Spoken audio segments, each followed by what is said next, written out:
Assalamualaikum warahmatullahi wabarakatuh. Selamat pagi anak-anak. Bagaimana kabar kalian hari ini? Semoga kalian semua dalam keadaan yang sehat ya. Dan Bapak juga akan selalu mendoakan kalian semoga selalu dalam perlindungan Allah Subhanahu wa taala. Nah, pada pembelajaran hari ini kita akan mempelajari di tema 3, subtema 2, pembelajaran 1 dan 2. Tapi sebelum memulai pembelajaran, izinkan Bapak memperkenalkan diri dahulu ya nak ya. Nah, perkenalkan, nama Bapak adalah Bapak Salman Yahya. Bapak mengajar di SDIT Muhammadiyah di kelas 4 Ubay bin Ka'ab. Nah, tak lupa sebelum memulai pembelajaran juga, Bapak selalu mengingatkan kalian untuk tetap menjaga protokol kesehatan. Yang pertama adalah memakai masker. Yang kedua, mencuci tangan pada sebelum makan dan sesudah makan. Kemudian menjaga jarak dari temanmu, keluargamu, dan lingkungan masyarakat. Kemudian selalu menghindari kerumunan. Dan yang terakhir adalah mengurangi mobilitas. Nah, sebelum mulai pembelajaran, yuk kita sama-sama berdoa terlebih dahulu ya. Bagi yang beragama Islam, yuk kita sama-sama berdoa sebelum belajar. Bareng-bareng ya. A'udzubillahi minasyaitonirrajim. Bismillahirrahmanirrahim. Raditu billahi rabba wa bil islami dina wa bi Muhammadin nabiyya wa rasula. Rabbi zidni ilman warzuqni fahman. Amin ya rabbal alamin. Alhamdulillahirabbil alamin. Semoga kegiatan pembelajaran ini selalu diberikan kemudahan dan kelancaran oleh Allah Subhanahu wa taala ya. Amin ya rabbal alamin. Yuk sama-sama kita mulai pembelajaran hari ini ya. Nah, Bapak untuk muatan pembelajaran hari ini ada 5 muatan pembelajaran yang akan Bapak sampaikan. Yang pertama adalah muatan bahasa Indonesia yang berisikan menggali informasi dari seorang tokoh melalui wawancara dengan menggunakan daftar pertanyaan. Yang kedua, muatan IPA. Kita akan membahas tentang menjelaskan pentingnya upaya keseimbangan dan pelestarian sumber daya alam di lingkungan.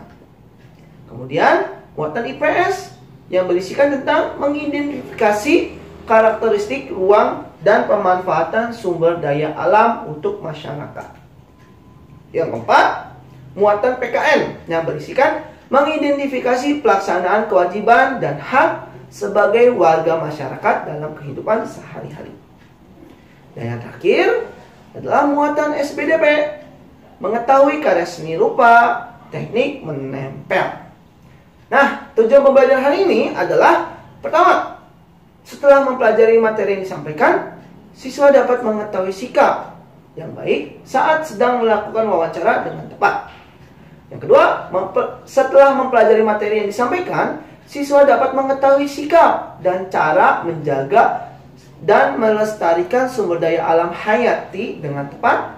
Yang ketiga, setelah mempelajari materi yang disampaikan, siswa dapat mengidentifikasi pentingnya peran hewan sebagai sumber daya alam dalam menjaga keseimbangan alam dengan baik.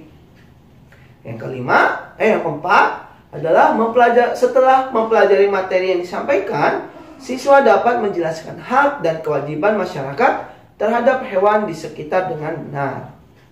Yang terakhir, setelah mempelajari materi yang disampaikan, siswa dapat menjelaskan teknik membuat mozaik dengan benar. Nah, pembelajaran hari ini coba perhatikan. Nanti akan ada gambar yang Bapak tampilkan ya. Nah, inilah gambarnya. Coba perhatikan ya. Gambar antara seorang anak kecil dan seorang orang tua yang sudah dewasa. Kira-kira sedang ngapain mereka? Bawa buku tulis serta pulpen. Mereka sedang berbincang ya. Nah, kegiatan ini namanya kegiatan wawancara. Apa sih Pak kegiatan wawancara itu? Kegiatan wawancara adalah kegiatan yang dilakukan antara pewawancara dan narasumber dengan tujuan untuk memperoleh informasi. Nah, siapa pewawancara itu? Pewawancara itu ada orang yang memiliki tugas pertama untuk menyiapkan daftar pertanyaan. Yang kedua adalah pewawancara bertanya atau mengambil informasi dari narasumber. Nah, berarti ada dua orang yang terlibat dalam kegiatan wawancara, yaitu pihak pewawancara dan pihak narasumber. Nah, siapa sih Pak narasumber? Narasumber adalah orang yang bertugas memberikan informasi yang dibutuhkan dengan menjawab pertanyaan dari pewawancara. Lanjut ya. Nah, sebelum melakukan kegiatan wawancara, kita harus menentukan narasumber yang tepat. Ada 3 hal yang harus kalian ingat dalam menentukan narasumber. Nah, yang pertama, narasumber harus memiliki pengetahuan di bidang tertentu yang berkaitan dengan topik wawancara. Misalkan Bapak ambil contoh, topiknya tentang peternakan. Kira-kira orang yang memiliki pengetahuan di bidang peternakan siapa? Menurutmu? Ya, betul. Adalah seorang peternak. Tidak mungkin kan ketika Bapak mengambil topik wawancara dengan tema peternakan, Bapak mengambil narasumbernya itu adalah seorang dokter. Wah, kira-kira nyambung tidak? Tidak ya? Nah, itu syarat yang pertama. Sekarang syarat yang kedua, yaitu narasumber harus memiliki keahlian tertentu dalam suatu bidang yang berkaitan dengan topik wawancara. Nah, tadi topiknya tentang peternakan. Otomatis yang Bapak ambil narasumbernya adalah peternak. Karena sehari-harinya peternak tersebut berkecimpung dalam bidang peternakan. Tidak mungkin ketika Bapak mengambil topik dengan tema peternakan, tadi Bapak ngambil dokter, tidak nyambung juga ya. Kemudian narasumber juga harus mengalami dan atau terlibat dalam peristiwa yang berkaitan dengan topik wawancara. Itu adalah syarat ketika kalian menentukan narasumber. Nah, kemudian setelah kalian menentukan narasumber, kalian harus memiliki sikap sebagai pewawancara, sebagai orang yang membutuhkan informasi dan menanyakan kepada narasumber. Sikap yang harus kalian miliki adalah yang pertama, memperkenalkan diri dulu kepada calon narasumber serta menyatakan maksud dan tujuan dengan jelas. Selamat pagi Pak, Assalamualaikum. Perkenalkan, nama Bapak Salman Yahya. Saya ingin menanyakan informasi terkait topik wawancara, yaitu tentang peternakan. Nah, itu harus kalian perkenalkan diri dahulu ya, kemudian menyatakan maksud dan tujuannya. Kemudian yang kedua adalah meminta ketersediaan seseorang untuk menjadi narasumber dengan bahasa yang santun. Setelah kalian memperkenalkan diri dan menyampaikan tujuan, kalian harus meminta ketersediaan dulu ya. Apakah Bapak bersedia untuk menjadi narasumber serta memberikan informasi terkait topik wawancara ini? Nah, itu adalah kalimat yang santun ya. Kemudian yang ketiga adalah menepati janji wawancara dengan narasumber pada waktu dan tempat yang telah disepakati. Setelah kalian meminta izin, otomatis kalian harus bertemu ya. Bahkan ketika bertemu, misalkan narasumber bisanya datang di tempat A, berarti kalian pun juga harus datang ke tempat A dengan waktu yang sudah ditentukan. Misalkan datang jam 9, berarti kalian datang harus tepat waktu, tidak boleh lebih. Karena apa? Karena kita itu harus disiplin terhadap waktu dan harus menepati janji juga ya. Lanjut lagi. Sikap yang keempat adalah melayani narasumber dengan baik, misalkan memberikan makanan atau minuman saat wawancara. Yang kelima adalah berbicara dengan bahasa yang santun dan interaktif serta tidak memotong penjelasan saat wawancara. Yang terakhir adalah mengucapkan terima kasih setelah melakukan wawancara. Nah, ini adalah hal yang paling penting. Karena apa? Karena kita sudah memperoleh informasi, kita sudah dibantu, kita sudah ditolong, tapi kita lupa memberikan ucapan terima kasih. Nah, ya. Jadi bentuk terima kasih itu adalah bentuk penghargaan. Kita menghargai seseorang karena sudah dibantu, harus mengucapkan terima kasih. Jadi jangan lupa ya, selalu budayakan memberikan ucapan terima kasih. Lanjut lagi ya. Nah, coba perhatikan gambar yang Bapak tampilkan.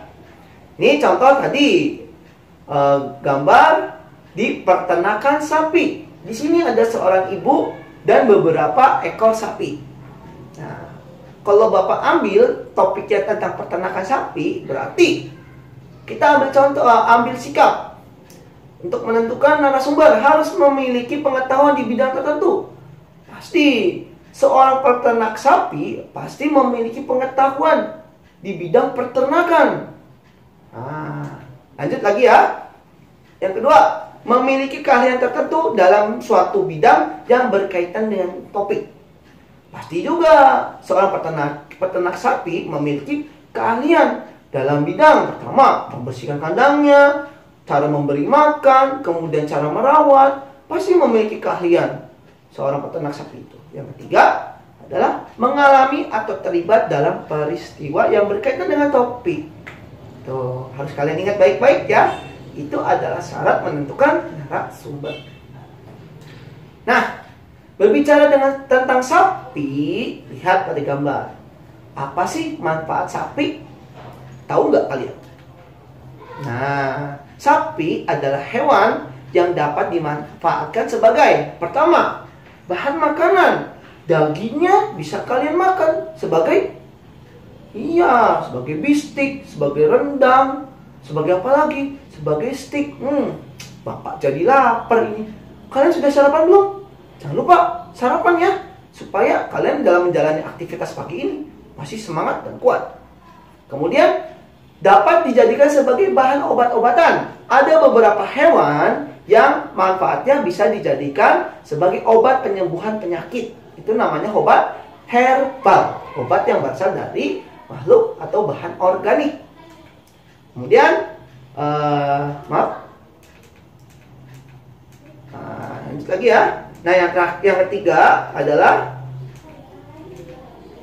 hewan dapat dimanfaatkan tenaganya oleh manusia. Nah, sapi selain dimanfaatkan sebagai bahan makanan, sapi juga bisa dimanfaatkan tenaganya sebagai untuk membajak sawah.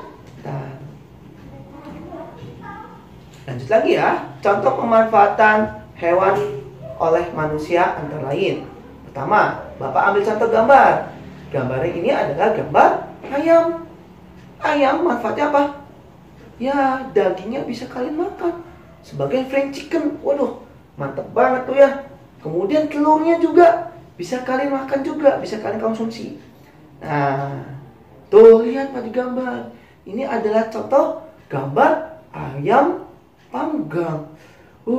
Nikmat sekali ya, lezat kelihatannya. Nah, seperti yang Bapak bilang tadi, ayam dapat dimanfaatkan untuk diambil telurnya dan dagingnya. Ada beberapa contoh hewan juga yang bisa dimanfaatkan oleh manusia. Contohnya seperti gambar yang tadi yang berikut nih. Gambar sapi atau kerbau. Kerbau dan sapi dimanfaatkan untuk diambil dagingnya dan tenaganya untuk membajak sawah. Tenaganya untuk bajak sawah dibantu oleh petani, kemudian dagingnya bisa dikonsumsi. Nah, gambar selanjutnya adalah hewan ikan. Ikan kira-kira manfaatnya untuk apa coba bagi kalian, sebagai manusia? Ada yang tahu? Ya, ikan dimanfaatkan untuk hewan peliharaan. Bukan hanya ikan saja, tapi kucing, kelinci bisa dijadikan oleh kalian sebagai hewan peliharaan. Nah, selain sebagai hewan peliharaan, sebagai makanan konsumsi, dimanfaatkan tenaganya, hewan juga berperan dalam menjaga keseimbangan alam. Nah, contohnya, ya, pada gambar yang Bapak tampilkan berikut. Tikus dimakan ular. Kok bisa ya Pak ya? Coba perhatikan penjelasan berikut ya. Tikus dimakan ular, sehingga jumlah tikus di sawah tidak berlebihan. Oleh karena itu, tanaman padi tidak habis dimakan tikus, sehingga petani dapat memanen padi. Nah, seperti yang kalian sudah ketahui bahwa padi itu adalah makanannya tikus. Kalau tikusnya banyak, kira-kira padinya akan dimakan terus-menerus nggak? Iya, kalau padinya dimakan terus-menerus, kira-kira para petani bisa memanen padinya tidak? Tidak bisa, berarti hewan tikus dimakan ular itu bisa dimanfaatkan sebagai menjaga keseimbangan alam. Nih, seperti yang Bapak sampaikan tadi. Ini adalah gambar hewan ularnya. Tuh, ular memakan tikus. Ular memiliki fungsi menjaga keseimbangan alam, yaitu menjaga jumlah tikus dan tanaman padi. Kemudian, nah, apa akibatnya jika keseimbangan alam tidak terjaga? Kira-kira tadi gimana ya kalau misalkan ularnya jika tidak ada, kemudian jumlah tikusnya semakin banyak? Nah, di sini ada dampaknya, nak. Perhatikan ya. Contohnya, jika ular sawah musnah atau hilang dari sawah, tikus sebagai hama padi tidak ada pemangsanya. Kalau tidak ada pemangsanya, berarti jumlah tikus semakin banyak. Nah, dampaknya apa? Tuh, dampaknya adalah tanaman padi akan habis dimakan tikus. Kalau habis, tidak bisa dipanen. Kalau tidak bisa dipanen, kita makan apa nanti? Ya, jadi itu ya, keseimbangan alam juga bisa dijaga oleh hewan. Nah, tadi contohnya di tikus dan ular untuk menjaga keseimbangan ekosistem sawah. Nah, ada beberapa hal yang harus kalian lakukan untuk menjaga keseimbangan alam. Yang pertama adalah tidak memanfaatkan hewan secara berlebihan. Hal ini mengakibatkan hewan tersebut menjadi langka atau punah. Yang kedua, menjaga habitat atau tempat hidup hewan. Yang ketiga, tidak membeli barang yang berasal dari bagian tubuh hewan langka. Nah, di sini juga Bapak akan menjelaskan tentang bagaimana sikap kalian terhadap hewan. Lihat pada gambar, ada seorang manusia dan seekor kelinci. Lihat tangannya. Tangan manusia tersebut sedang mengelus-ngelus bulu dari kelinci tersebut. Nah, kenapa kita harus melakukan seperti itu? Karena pertama, hewan adalah peliharaan termasuk makhluk hidup. Seperti yang yang agama kita ajarkan bahwa kita itu harus menyayangi kepada semua makhluk hidup, baik hewan ataupun tumbuhan. Nah, kalau kita sudah menyayangi atau memelihara atau melestarikan, otomatis nanti kita semua akan mendapatkan pahala. Kalian mau mendapat pahala dari Allah?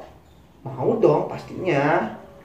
Nah, yang kedua, kita berhak memiliki hewan peliharaan, tetapi kita juga wajib merawatnya. Jangan lupa, ketika kalian memiliki hewan peliharaan, kewajiban kalian itu adalah memelihara dan merawatnya dengan baik. Dengan cara apa? Tuh, harus rutin memberi makan. Kemudian jangan lupa untuk membersihkan kandangnya. Bapak nanya kepada kalian, apakah di rumah kalian memiliki hewan peliharaan? Kalau kalian memiliki hewan peliharaan di rumah, yuk kita jaga, kita rawat baik-baik supaya tidak terbengkalai dan tidak mati nantinya. Jadi kalau mati kita juga yang dosa, karena artinya kalau mati kita berarti tidak melaksanakan kewajiban untuk merawat dan menjaga hewan peliharaan kita. Itu ya. Lanjut lagi. Nah, di sini Bapak sudah membuatkan suatu paragraf dengan judul kelinci. Kalian baca baik-baik ya. Aku memiliki seekor kelinci jantan yang aku beri nama Boni. Boni adalah seekor kelinci Persia yang diberikan oleh pamanku sebagai hadiah. Dia memiliki tubuh yang sangat gemuk dengan bulu putih yang sangat halus. Beratnya kira-kira mencapai 60 gram dengan panjang tubuh sekitar 50 cm. Kupingnya sangat panjang, kira-kira mencapai 30 cm. Boni memiliki mata berwarna biru yang sangat indah. Kelinciku, Boni tidak seperti biasa yang pasif. Boni tidak suka diam. Dia senang berlari dan melompat-lompat. Apabila aku mengajaknya keluar dan bermain di halaman rumah, dia akan sangat kejar. Kalian yang di rumah memiliki peliharaan, coba bikin karangan sendiri tentang pengalaman kalian dan saat bermain bersama hewan peliharaan kalian ya. Nanti ditulis di buku catatan dan tugasmu. Oke? Nah, Bapak juga untuk muatan yang terakhir, materi yang terakhir akan menjelaskan materi tentang langkah-langkah membuat mozaik. Apa sih Pak mozaik itu? Mozaik adalah karya seni yang dibuat menggunakan potongan bahan berukuran kecil dan sejenis yang ditempelkan pada sebuah bidang. Nah, ini contohnya. Contohnya itu adalah pada gambar terdapat potongan kecil-kecil ya. Nah, potongan kecil-kecil ini sesuai dengan warnanya itu adalah mozaik. Kemudian, yuk kita sama-sama simak langkah-langkah cara membuatnya. Nah, langkah-langkah membuat mozaik. Yang pertama itu adalah kalian harus menyiapkan kertas origami, kertas kosong, pensil, dan lem kertas. Nanti disiapkan ya. Nah, sesuai dengan gambar nih, perhatikan ada gambar, ada potongan, ada kertas, ada pensil, ada lem. Nanti kalian bisa siapkan untuk membuat mozaik. Langkah kedua, yaitu sobeklah kertas origami menjadi potongan kecil. Disobek-sobek kertas origaminya ya, menjadi potongan kecil. Kemudian langkah ketiga, buatlah pola kosong pada kertas. Nah, di sini digambar pola kosongnya itu berbentuk kupu-kupu. Nanti kalian bikin ya. Kemudian sobeklah kertas origami menjadi potongan kecil. Kemudian berilah lem pada pola yang terdapat di kertas kosong. Jangan lupa dioleskan lem. Kemudian tempelkan sobekan kertas satu persatu pada pola. Kemudian tempelin. Kemudian yang terakhir, lakukan terus-menerus hingga seluruh bagian pola tertutupi dengan sobekan kertas origami. Nah, ini adalah hasil akhirnya. Oh iya, Bapak juga akan menampilkannya. Ini adalah hasil karya mozaik dari murid Bapak. Coba kalian lihat ya. Lihat. Tuh. Ini adalah karya mozaik dari murid Bapak. Ya, kalian juga bisa menyesuaikan warna dari setiap potongan kertasnya. Nah, ini hasil karya ini bisa kalian manfaatkan sebagai pajangan di rumah, pajangan di sekolah. Bahkan kalau bagus dan ada yang tertarik, kalian bisa menjualnya dan menghasilkan pendapatan kalian sendiri. Itu ya. Tuh, nanti coba bisa kalian praktekkan di rumah ya nak ya. Nah, itu saja pembelajaran yang Bapak sampaikan hari ini. Kita masuk ke kesimpulan pembelajaran hari ini. Kesimpulan pembelajaran tema 3 subtema 2 hari ini adalah yang pertama, kegiatan wawancara adalah kegiatan tanya jawab antara pewawancara dan narasumber untuk memperoleh informasi. Yang kedua, pewawancara adalah orang yang memiliki tugas untuk menanyakan informasi kepada narasumber. Sedangkan narasumber adalah orang yang memiliki pengetahuan dan memberikan informasi yang ditanyakan pewawancara. Nah, dalam melakukan kegiatan wawancara, pewawancara haruslah memiliki sikap yang baik terhadap narasumber, baik sebelum, saat, ataupun setelah melakukan wawancara. Yang keempat, dalam kegiatan wawancara, narasumber yang ditentukan haruslah memiliki pengetahuan dan keterampilan dalam bidang tertentu sesuai dengan topik wawancara. Yang kelima, pemanfaatan sumber daya alam hayati seperti hewan sangat banyak manfaatnya bagi kehidupan manusia. Selain untuk bahan makanan, hewan juga memiliki manfaat lain, seperti dimanfaatkan tenaganya dan dijadikan hewan peliharaan, serta dapat menjaga keseimbangan alam. Yang terakhir, mozaik adalah karya seni yang dibuat menggunakan potongan bahan berukuran kecil dan sejenis untuk ditempelkan pada sebuah bidang. Nah, Alhamdulillahirabbil alamin. Kegiatan pembelajaran tema 2, subtema 2, tema 3, subtema 2 ini sudah Bapak sampaikan. Bapak mohon maaf apabila dalam menyampaikan materi hari ini dirasa kurang maksimal dan banyak terdapat kekurangannya.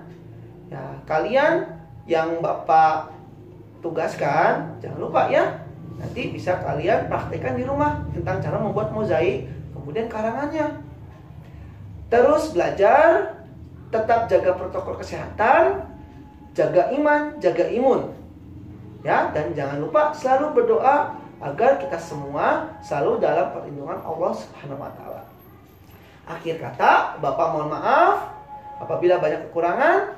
Bapak ucapkan terima kasih atas perhatian dan partisipasinya. Wabillahi taufiq wal hidayah. Wassalamualaikum warahmatullahi wabarakatuh.